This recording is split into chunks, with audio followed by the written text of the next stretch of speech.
The antique grandfather clock chimed 3 times as I watched my sister Rebecca storm out of our grandmother's study, her designer heels clicking against the hardwood floors with vengeful precision. The family lawyer, Mr. Harrison, shot me an apologetic look before gathering his papers. "Miss Clark," he said softly, "your grandmother was very clear about her wishes. The estate belongs to you. My name is Olivia Clark, and at 28 years old, I had just inherited not only my grandmother's substantial fortune, but also her business empire, Clark Industries, a fact that my older sister found absolutely unacceptable. I ran my fingers along the smooth mahogany desk where my grandmother had spent countless hours teaching me everything she knew. If only Rebecca understood that this moment had been years in the making. "She'll contest it," I said, not looking up. "You know that, right?" Mr. Harrison nodded, tucking the will into his briefcase. "Your grandmother knew she would. That's why she made certain arrangements. 5 years ago, when I moved in with my grandmother after graduating college, everyone assumed it was because I had nowhere else to go. Rebecca had called me a failure, pointing out how she was already a successful corporate lawyer while I was living off Grandma's charity. What they didn't know was that every morning at precisely 5 a.m., my grandmother would wake me up for our lessons. The world is full of Rebeccas, she told me that first morning, pouring us both coffee in delicate bone china cups. People who think success is about what you display on the surface. But real power, Olivia, real control, that comes from understanding what's beneath. I spent the next 5 years learning everything about Clark Industries from the ground up. While Rebecca bragged about her corner office and designer wardrobe, I was in the company warehouse at 6 a.m., learning inventory management from workers who've been with the company for decades. "Your sister visits me for Sunday brunch," Grandma would say, a knowing smile on her face. "You live here, learning everything I built. Which do you think matters more?" Now, watching Rebecca's Mercedes peel out of the driveway, I thought about all those early mornings, late nights, and weekends spent in the office. Everyone thought I was just Grandma's live-in caretaker. Even my parents had suggested I get a real job instead of wasting time playing nurse. They never knew about the advanced business courses I took online, or the leadership training programs Grandma enrolled me in. They didn't see me studying financial reports late into the night while Grandma quizzed me on company history and strategy. "Mr. Harrison," I said, turning to face him, "how long do we have before Rebecca makes her move?" He checked his watch. "Knowing your sister, she's probably already on the phone with her firm's probate department. I'd give it 48 hours before they file the initial challenge." I nodded, moving to the ancient filing cabinet in the corner. This was where Grandma kept her most important documents, the ones that weren't digitized or stored in the company's servers.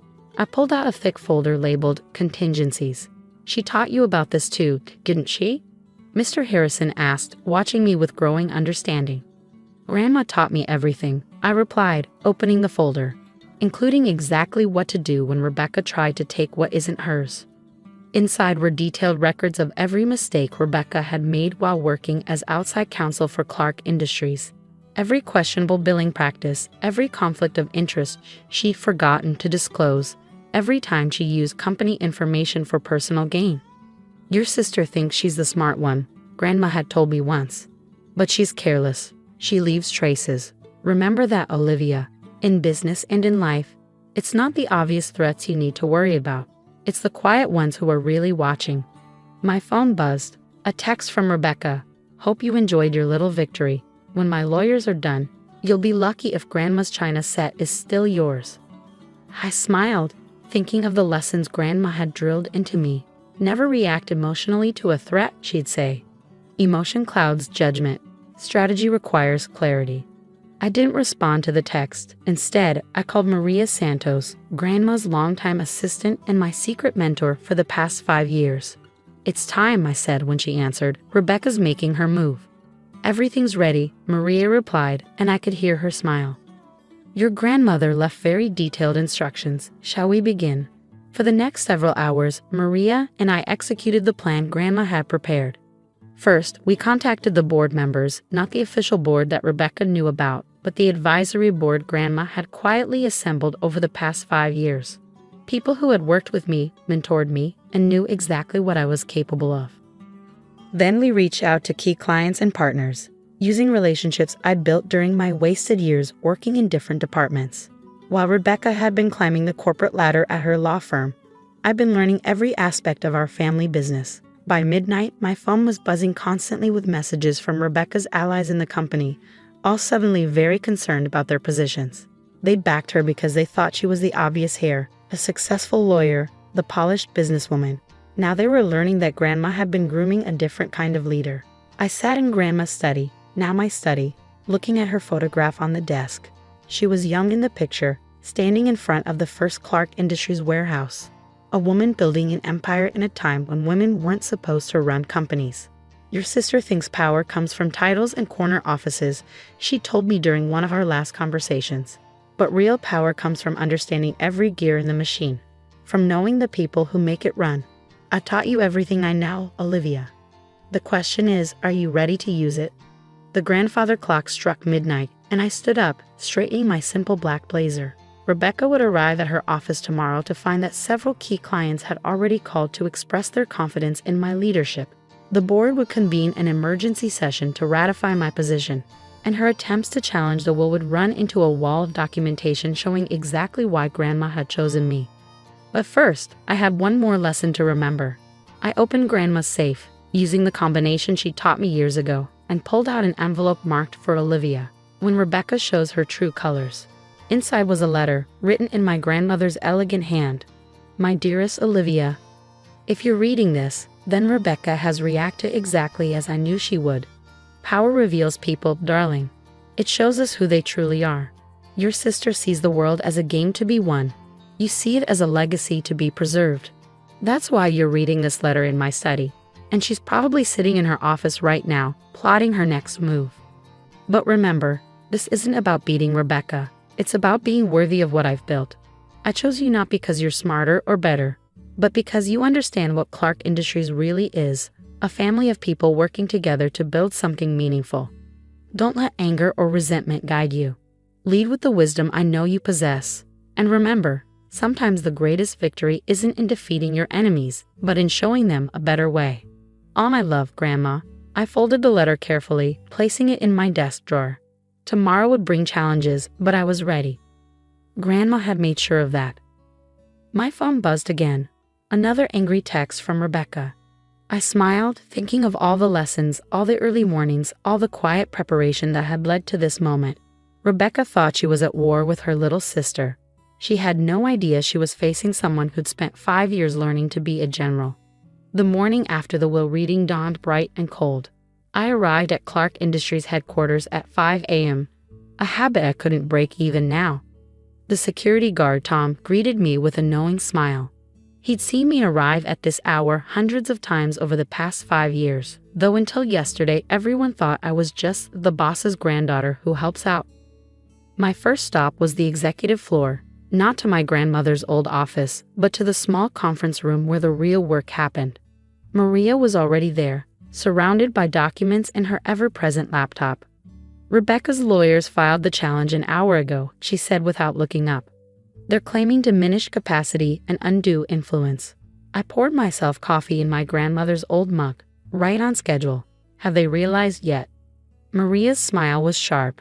That your grandmother had quarterly psychological evaluations for the past 5 years? Or that every major decision about your training was documented and witnessed by independent parties? The filing just landed on Mr. Harrison's desk. He's probably enjoying his morning coffee while reading it. At 9 a.m. sharp, my phone rang. Rebecca. You think you're so clever, she hissed when I answered, but I just spoke to the board. They're calling an emergency session to review Grandma's decision. You really think they'll support some inexperienced little girl over me? I let her rant, remembering Grandma's lessons about patience. The meeting's at 2 p.m., I said when she finally paused for breath. I'll see you there. What Rebecca didn't know was that I'd spent the past 5 years getting to know every board member, not through fancy dinners or social events, but through actual work. Mr. Chen from operations had taught me supply chain management. Mrs. Rodriguez had mentored me in finance. They'd watched me learn, grow, and prove myself while Rebecca was busy climbing the corporate ladder elsewhere. At 1:55 p.m., I walked into the boardroom. Rebecca was already there, wearing an expensive suit and a confident smile. She'd arranged her allies on one side of the table, leaving me to face what she thought was a united opposition. Before we begin, Rebecca announced, standing up, I think we need to discuss the stability of Clark Industries under its current situation. My legal team has prepared a detailed analysis of why my grandmother's decision needs to be reviewed. I waited until she finished her practice speech about experience, qualifications, and her deep concern for the company's future. Then I nodded to Maria, who started distributing folders to each board member. What's this? Rebecca demanded, flipping through the contents. A 5-year strategic plan for Clark Industries, I replied calmly, one that I developed with input from each department head based on my direct experience working in every division of the company. The board members were reading now, their expressions changing as they recognized projects they'd discussed with me, improvements they'd suggested, innovations they'd dreamed of. Furthermore, I continued, you'll find audited financials for the divisions I've been quietly managing for the past 3 years. Average growth of 27% year-over-year, employee satisfaction up 40%, and client retention at an all-time high. Rebecca's face had lost its confidence. That's impossible. You were just Grandma's caretaker. Mr. Chen cleared his throat. Actually, Ms. Clark, your sister has been effectively running our Asia-Pacific operations since 2021. That expansion plan you praised last quarter, that was her work. Mrs. Rodriguez nodded. And the new financial modeling system the company adopted last year, Olivia developed that after spending 6 months analyzing our inefficiencies. One by one, board members began sharing stories of projects I'd worked on, problems I'd solved, innovations I'd implemented, all while Rebecca thought I was just playing nurse to our grandmother. This is ridiculous, Rebecca snapped, but her voice had lost its edge. I'm a qualified corporate lawyer. I have actual business experience. Yes, I said softly, you're a lawyer, but I'm a leader. Grandma knew the difference. I pulled out one final document, the letter Grandma had left for this exact moment. Dear board members, I read aloud, if you're hearing this, then you're deciding between my 2 granddaughters. One has spent her career climbing ladders. The other has spent 5 years learning to build them. Choose wisely. The future of Clark Industries depends on someone who understands that a company is not a trophy to be won, but a legacy to be nurtured. The vote was unanimous. As Rebecca stormed out of the boardroom for the second time in 2 days, I thought about calling after her.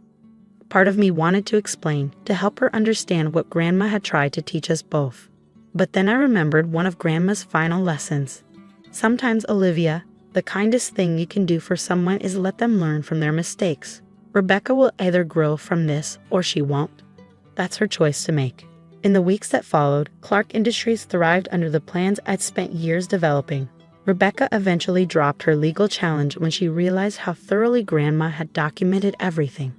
1 month after the board meeting, I received a package from my grandmother's lawyer.